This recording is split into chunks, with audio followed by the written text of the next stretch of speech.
Thank you so much for inviting us. We're delighted to be here. Oh. We were so interested in listening to the last speaker and we couldn't hear, so it just kept going in and out. So we're hoping you can hear us. Yes, we can hear you loud and clear. Okay, maybe we'll be able to hear on the recording.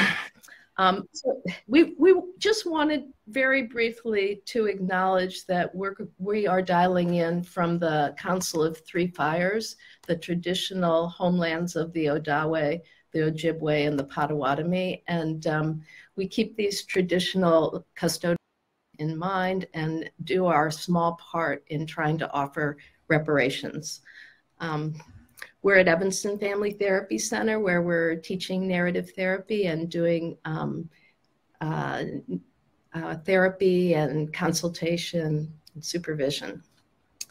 And so, yeah, so we're excited to be with you and talk a little bit about conversations with couples, and which we think can also be useful in any kinds of conversations with conflicts between people. That's Yes. so lovely. Thank you so much for being here. Thank you for inviting us. Yeah. So we're going to go to the few slides that we're going to use now, and I hope we'll be able to work with this new format. Of course.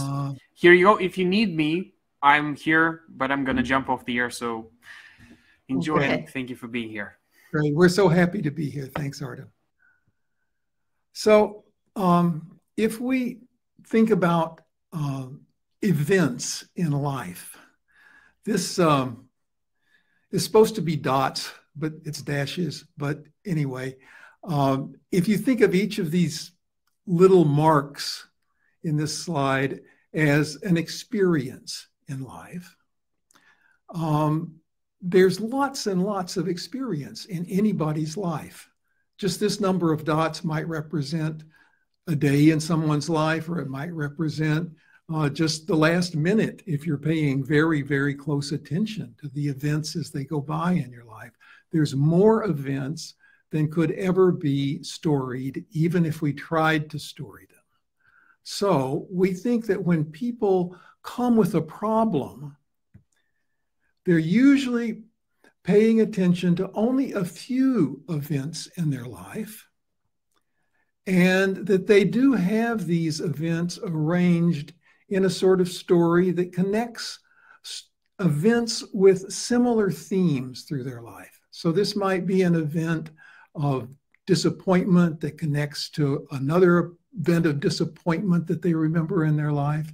And when there's a problem, a conflict, people will get focused in on what we call a thin story. In a couple,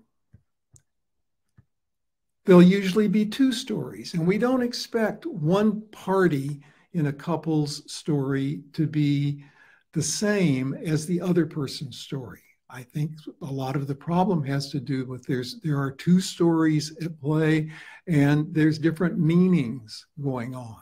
So some of the same events they might describe, but they might have different meanings for each member of the couple.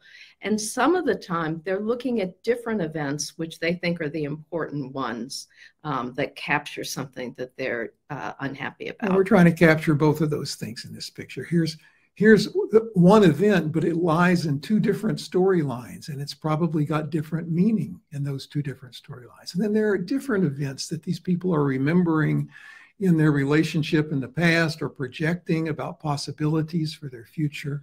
I can just give a quick example of the different meanings.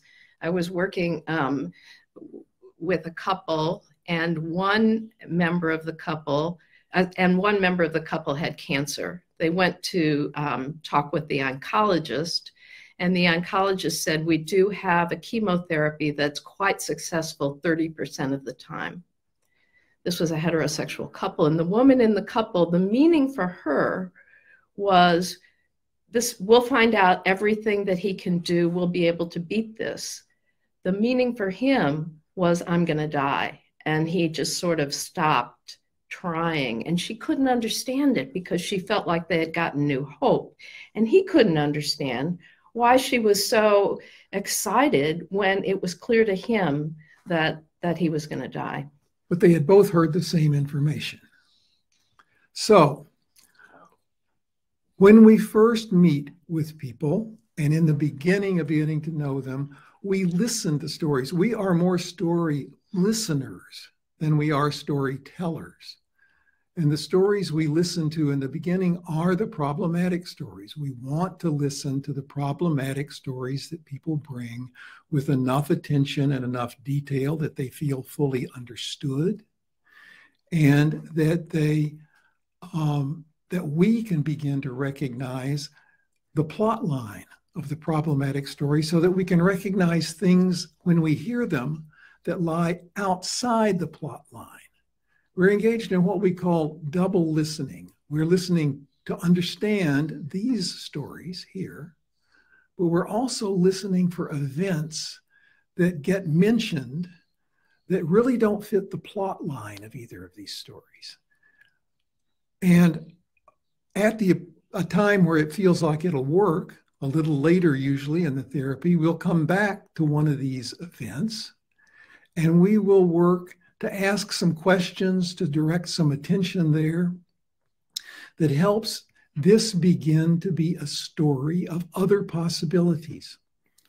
Helps remind the people that there are other stories, there are other experiences in their life they could orient to, and these other experiences carry different possibilities for their lives. As therapy progresses, or as our negotiations progress, or as our consultation progresses, if we're working in an agency, we want to develop those stories more into larger stories that have a past and that predict the different possibilities for the future. And over time, we're working to develop thickly described lives rather than thinly described lives. And in these thick descriptions of life, the problems stories don't go away, but they're part of a much more interesting tapestry, and they're just like one thread in an interesting tapestry, and people are more aware of all the possibilities for their lives. And that's what we're working toward over time in a narrative consultation or in narrative therapy. You want to say anything more about that before we go on, Jill? I'd just like to say that sometimes if we're looking at that whole picture of all of those different threads, those small problematic threads either don't seem so significant, or people have different ideas about ways of responding to them because they're situated in the experience of stories that include other kinds of skills, knowledges, possibilities. What we're going to be focusing on today, with that just general orientation to the way we're thinking about what we do as story listeners and story developers in the background, is talk about what we call witnessing and positioning. I think that, oh, we did the wrong thing to get the video back up. Now, what do I do? I mean, the slides back get up. Our slides back. Here we go. Okay, no. We're back. We're back. Oh, yeah, okay. Good, I've made my technology glitchy so we can get on with the presentation now. So, we're not approaching a couple consultation as judges or as interpreters or as teachers of good communication. And one of the problems is that people often think that we're going to be in one of those positions. So they come sort of pleading their case to us, hoping that we'll be in that position. And so we want to get out of that position as quickly as possible. Instead, what we're wanting to do is to listen to one partner in the couple's story in the way we were talking about with the dot picture, while the other partner listens so as to understand this story. Not to agree with it, but also not to disagree with it, but to understand it. And a lot of the work in the way we work has to do with how do we keep people in a position where they're listening to understand rather than listening to argue or preparing their next argument or defending. So, but in the ideal world, we want to be listening to understand this person until some story has come forth that we think it would be good for the other partner to reflect on. And at that point, we turn to the other partner and we ask them an orienting question. There will be a question that gets them to orient to the fact that they've just heard something that's maybe new or maybe helpful or maybe useful about their partner's desires, hopes, dreams, about their partner's story.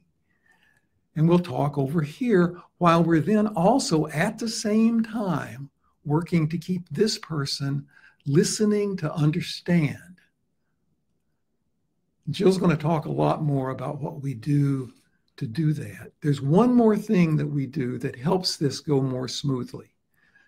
In narrative therapy, we're always listening to what's problematic as something that's separate from the people who are involved. We call that externalizing. So the stories we've been listening to, when we hear something problematic, we're thinking about that as something that's objectified and that is separate from either partner in the couple. So we're listening, when we're listening over here, we're listening to this partner struggle with some problem. When we're listening over here, we're listening to this partner's struggle with some problem.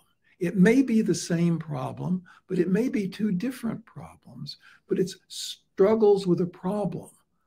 And that helps partners helps all three people involved, all partners, all parties involved in this, be working to change problematic relationships, to struggle with a problem, not with each other. Okay. So I'm going to just talk a little bit about how we get one person to be in a position where they're witnessing what their partner's saying. Because often people talk at the same time and locate the problem inside of each other. So from the beginning, we usually turn to one person and we begin talking to them and talk about their partner in the third person. And some people will go right along with that. Some people won't. Some people will turn to look at their partner instead of talking to us, or the partner will interrupt and say that you got that wrong. And so then we're more explicit. We say something like, have you talked about this before? Most people, by the time they're visiting us, they have talked about it before. So I say, well, how has that gone? And if it went really well, they probably aren't talking to us. So I say, then are you willing to try talking in another way?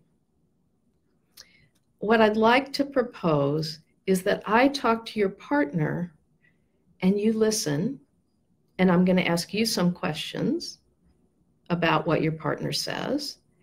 And later on, I'm going to demand the same attention from your partner in listening to you, and you're going to have just as much time to talk about your situation, and I'm going to ask your partner to do whatever they can to understand. Are you willing to talk that way?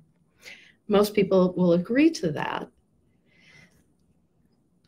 Then I'm talking to one partner while the other one is listening. And as what I'm interested in is hearing something that I'm beginning to understand. But it's very important what I say when I turn to the listening partner. Because if I say, what were you thinking while your partner was talking, I've lost the position.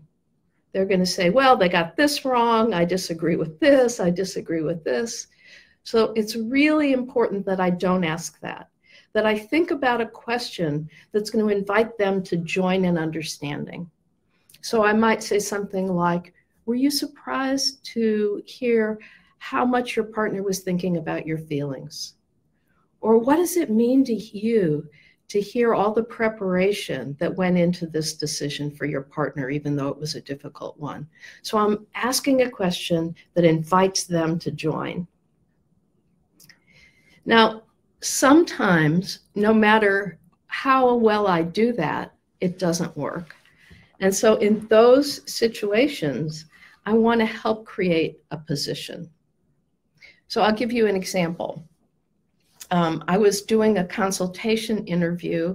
I was supervising somebody who, a heterosexual couple was coming to see her, and there was a difficulty. They were in the midst of getting a divorce, and the 9-year-old daughter refused to spend any time visiting her father.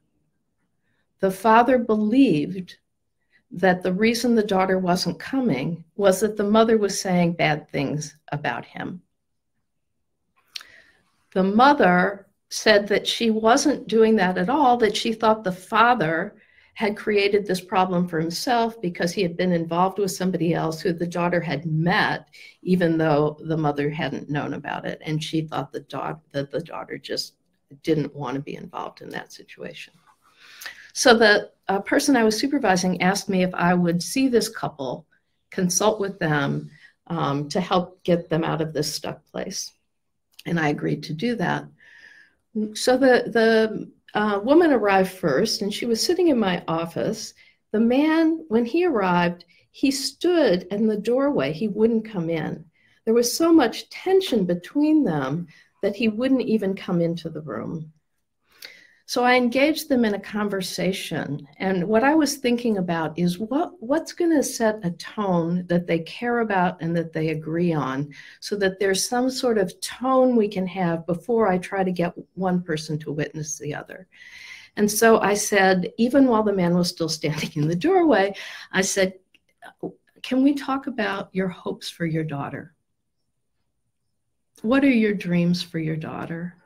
And I began to hear from both of them stories and hopes and dreams about that included the history with the daughter and the next things that they hoped she would do. And they were very joined together around that. Then I said, okay, when each of you is speaking, can you hold on to these shared hopes and use that as a lens from which to understand what's going on with the other person? They agreed.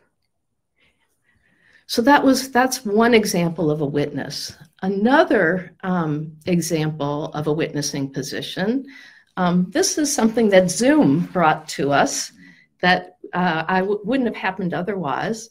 I was seeing a young couple, and this young couple had met in Chicago, but both members of the couple were originally their families were from Rwanda. And they became involved with each other. They fell in love. They wanted to get married. And the woman, this is also a heterosexual couple, the woman went to visit her family in Rwanda. And they were so upset about this planned marriage that they actually hid her passport to try to prevent her from coming back to Chicago. The woman's family was Tutsi. The man's family was Hutu. And the woman's parents really were very much against this marriage. So I'm working with the couple, and they were very much in love and planning the future, but they both didn't want the woman's family to be alienated. So I asked the father if I could have a conversation with him. And he absolutely refused for the family to come to the family therapy. We wanted to have a family therapy session. He refused. We talked on, and then the idea emerged that since Zoom was possible, and he wasn't in this country anyway, it would have to be Zoom, that I would have a conversation with this young couple, and that he would be on the Zoom, but he would have no picture and no sound on. So he could see them and hear them, but he wouldn't participate. And my idea was, when he saw them, something would change. So we had this conversation, and he agreed to do this. The picture was off, the sound was off. About halfway through, he turned on his picture. And in the last quarter of the conversation, he began talking. Now, I couldn't have made it possible for him to come, I don't think, in person, but through this really far away witnessing, he was able to see them, hear them, and understand some things that he hadn't understood before. And the problem got much smaller. He still had some things that we could work out, but was able to stay in relationship with them. And then both families were able to have some relationship with each other. And I think that had to do with this witnessing position. Yeah, and I'm thinking as I listen again to that story, that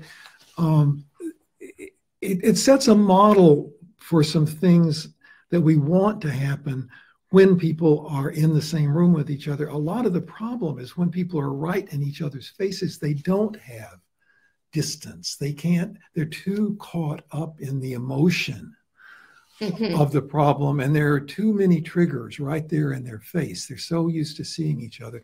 So sometimes I'll say in a session, if you could imagine that your partner is a little further away, that you're sort of on the other side of the room listening as I'm talking, and sometimes that's enough, but just how to get enough of a filter there that they're not engaging in the ways that they're used to engaging. I'd like to give one more example. All right, I like your examples. Okay, so this is often I ask people if they will listen not as themselves, but as their relationship. And some people just can do that. And when they're listening as their relationship, they see these two different possibilities and they see what's important between them. Some people find that a really difficult task. And so one couple that I was working with, I asked one of them if they could listen as the relationship while their partner talked, and they couldn't do it. And so when they came back the next time, they said they'd had some conversations about this, and they wrote a letter from the relationship to them. And so I'd just like to read you this letter. I did an assignment, it was their idea. Dear Sarah and Tom, sometimes I feel as if you are coworkers. By this, I mean that sometimes it's as if you come together to accomplish some common goal. I just want to slow you down just a little bit. Okay. Because I'm afraid in this speedy presentation, it might have gone right past some people's, that what you did was ask them in the session to do this act of imagination, of imagining that their relationship could speak. They couldn't do that. And their relationship could listen. Could listen. And they couldn't get there in the session, but it was an interesting idea to them. So they went home and then they kept playing with it, and they did write this letter that's a great act of imagination. That helped them move into the point of view of the relationship. Right. Yeah. So, dear Sarah and Tom, sometimes I feel as if you are coworkers. By this, I mean that sometimes it's as if you come together to accomplish some common goal, but that there is not necessarily a personal bond between you. Like as long as you get all the needed tasks done, then you are on track. But I need to feel that you're special to each other, that there are things about each of you that draw the other closer to you. That sometimes these feelings grow so strong that you can't help but let it out somehow. That when one of you leaves the house or returns home, the other is moved in some way that is different than if it were anyone else. That being next to each other sometimes brings an impulse to touch, to caress, to nuzzle. And this is not about sex, although sex would be one extension of these feelings. Lately, I get glimpses of it. After a disagreement or when you are away from home together, a tenderness that is differently warm and enveloping that marks your togetherness as unique, that no one else could fill this job description or pay this rent. I can see that both of you want more of this. Would it help if you wrote down those things which for each of you are examples of affection, what you do and like to have done to be romantic, and to separate me, your relationship, as different than all others? It strikes me that this could serve as a guide for translation. Instead of English-Spanish, it could be Sarah-Tom, the better to understand each other. It seems like a pretty dumb idea, but my guess is that there are a lot that each of you are missing. Perhaps there are messages being sent that are not recognized for what they are. You love each other. Maybe this means something different to each of you. Isn't it something that things got so low not so long ago, and already I can hope that you can learn to understand each other's way of loving. Don't let me down. With hope, your relationship. So that helped them create a position that then when they came back to the therapy, they could be that relationship that wrote that letter, listening to the other person. So we're almost out of time here. And all we can do in this little bit of time is give you the very sketchy outlines of this way of working. It takes a lot of practice. It takes a lot of patience and sort of conducting traffic in the beginning to get it set up so that it works well. But it really works very well once you learn it and get comfortable doing it. And it puts, we're not teachers. We're helping people in a conflictual relationship understand each other's positions and appreciate each other's positions. And they get to feel their own personal agency and what they do with that and the decisions they make once they have that understanding. I just want to underline that often people have the idea that they have to negotiate or agree. And of course, there are some things where people do have to agree if they're going to be together. But there are lots of times when they don't. If they respectfully understand each other, it's not necessary that they both do agree on the way something should go. And I know that a lot of people here are working in contexts different than ours. We have worked in social service agencies, and we've been able to use this kind of listening when there's been conflicts between different people in a work situation or between supervisors and workers. Just setting up this kind of witnessing and understanding of each other's positions can be really helpful in contexts outside of therapy as well. Okay. So we're open for questions. I think we're at the right time.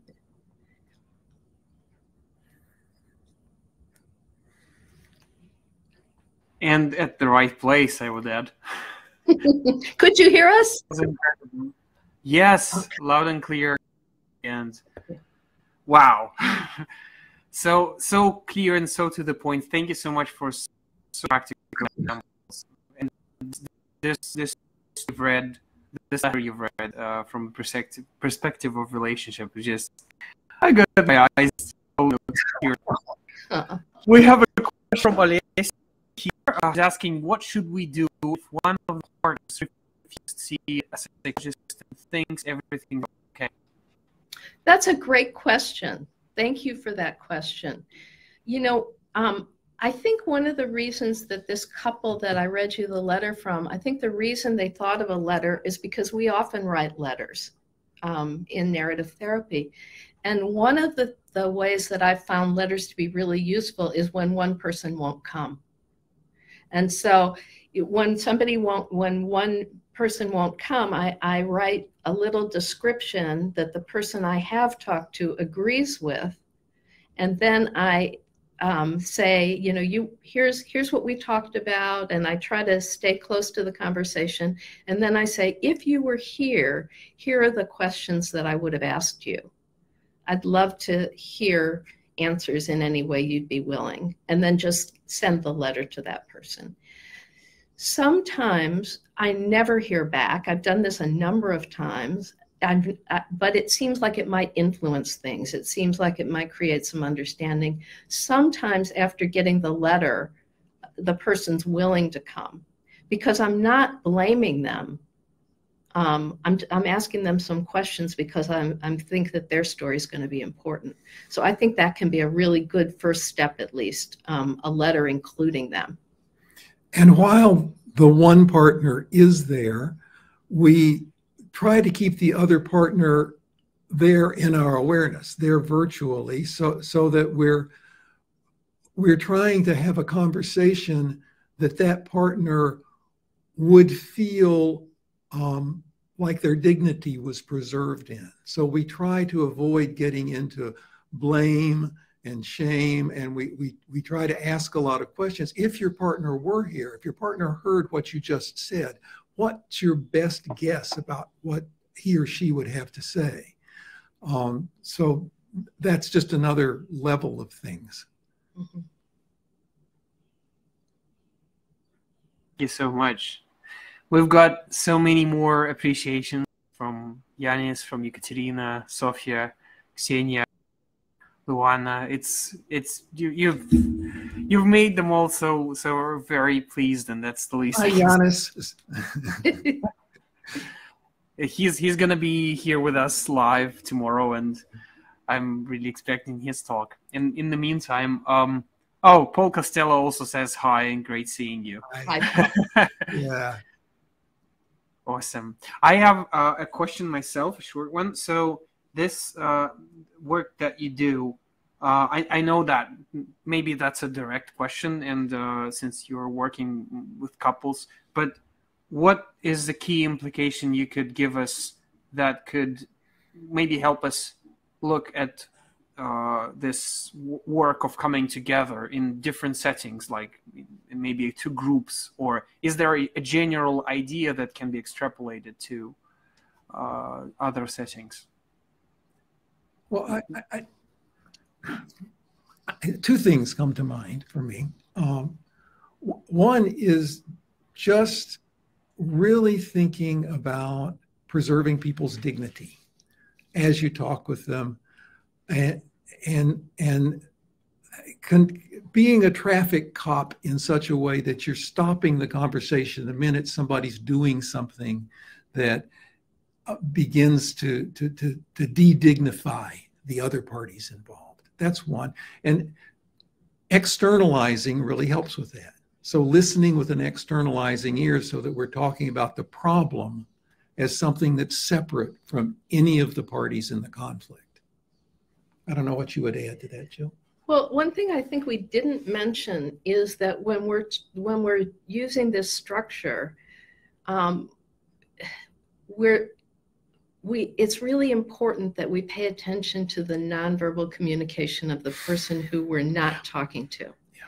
Because if we're talking to one person and the other person is like, making faces or taking out their phone or doing something, we've lost them.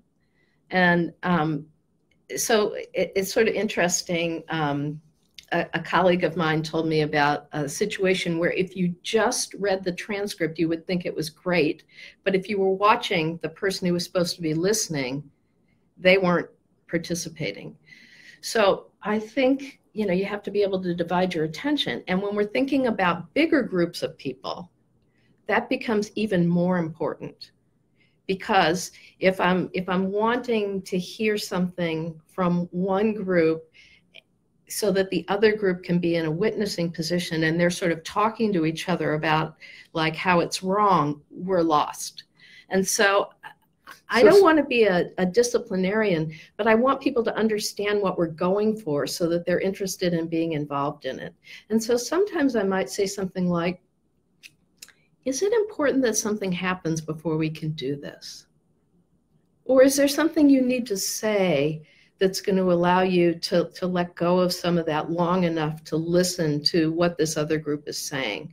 So we want to take as much time as it takes to negotiate a real position where it's actually possible to listen. And that might be a little bit more complicated in a broader context. So when I've done consultations in an agency, for example, I might first interview the people in a more powerful position, like about what they're going to do with the information they hear, you know, whether there won't be repercussions, why they're interested. And sometimes when people talk about like what their hopes are, it makes so much difference in what the other group's willing to talk about, because they were afraid they were going to be evaluated or blamed or something. And when the person or the group that's in the supervisory or more powerful position says, I'm just concerned about this and I want to fix it, or I want to make this something different, then we can have more of a conversation. Also, sometimes, one more. Okay, go ahead. I'm just looking at the clock and not trying to get the last word, but I think it really is important to go slow and to think more about getting a good beginning than to try to get a finish done. I think we make more mistakes when we try to make something happen rather than try to make something happen that's beyond creating a real listening atmosphere among all parties involved and keeping that listening atmosphere there in the air. Yeah. I was going to say sometimes it might be important to listen to both groups or each person separately without an audience first, so they feel allied with us and they trust us. And somebody's asking, have emotional aspects got amplified during the session? And how have we steered the focus back on track? I think that's what we're addressing here in these last couple of comments. Is keep slowing down. The minute things start getting a little bit out of hand or a little bit out of control, do whatever you need to do to step back, slow down, calm down. Or also just to change who's listening to who. Yeah. And sometimes, we have this idea of the absent but implicit, which has to do with something people find really precious that they're expressing through a problem in some way. So sometimes when things get really emotional, it just means that people care. And so I want to create room for that caring to be expressed and heard and understood. But in a way that preserves the other party's dignity. Yeah. Thanks, Ardo. Thank you. It's wow. We have more questions coming, but one last one. And if you have the time, I would really love you to stay and answer this question I just wrote to the chat from Alessia. But a tradition that we're going in. So by coming to this conference, you've proved that people can build bridges. And this is a big meaning that can help us build more bridges. So I'm actually going to ask you to give two meanings since there are two of you. What meaning would you both like to inspire people about to build more bridges in the world? We had this question in advance. I forgot. Yeah. What meaning? I guess, that we're all in it together. I was teaching yesterday, and so I was interviewing somebody, and she was telling me that 30 years ago, when she was trying to decide whether to be a therapist or not, a psychiatrist who she knew, an older person, took her to a psychiatric hospital to see what it was like. And she had all these keys and was unlocking them, and they were going in one place and relocking and going in another, and she became very distressed. And the psychiatrist said to her, "There's nothing to be distressed about. Those are young people just like you." And this, for this woman I was talking to yesterday, was a turning point. And she decided to go ahead and work in this area because these people are just like her. And I guess that I found that such a lovely, lovely story. And I think knowing how we're just like each other is maybe what I would borrow from her.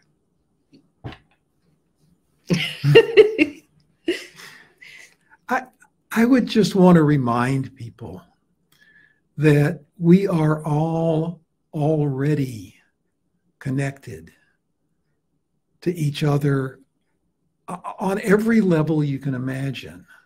This whole universe is just one big organism, and we find more and more evidence about that every day. The new materialist philosophers, if you want to get on the kind of cutting edge of where European philosophy has gone, are bringing us back to this idea. But Gregory Bateson was the person that first opened my eyes to the notion of everything's connected to everything else in an ongoing flow, and we're not things, we're processes anyway, and we're all just trying to do our little part in this dance of intersecting waves that we think of as individual bodies. And if we would just remember that we're all doing the same dance, and let's dance together, it's a nice dream. Go on. You're such a bliss. It was wonderful. Thank you so much. Let's just share our love with those amazing people. You've shared so much with us today. Thank you.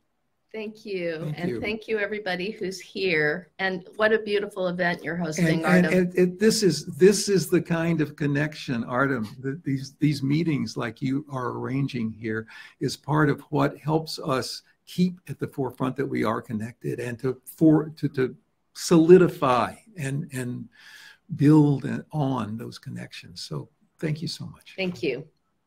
Thank you. It's been an honor to dance with you at this meeting. Thank you so much. We'll do it again, I hope. Okay. Yay. Awesome. Bye-bye. Look at how many fires you received, and this is wonderful. Thank you. Thank you. Oof. Wow. I know I'm happy. I hope you people are too. This is just, yeah, over the top. My wife just came in and said, oh, that's it for me. Wow.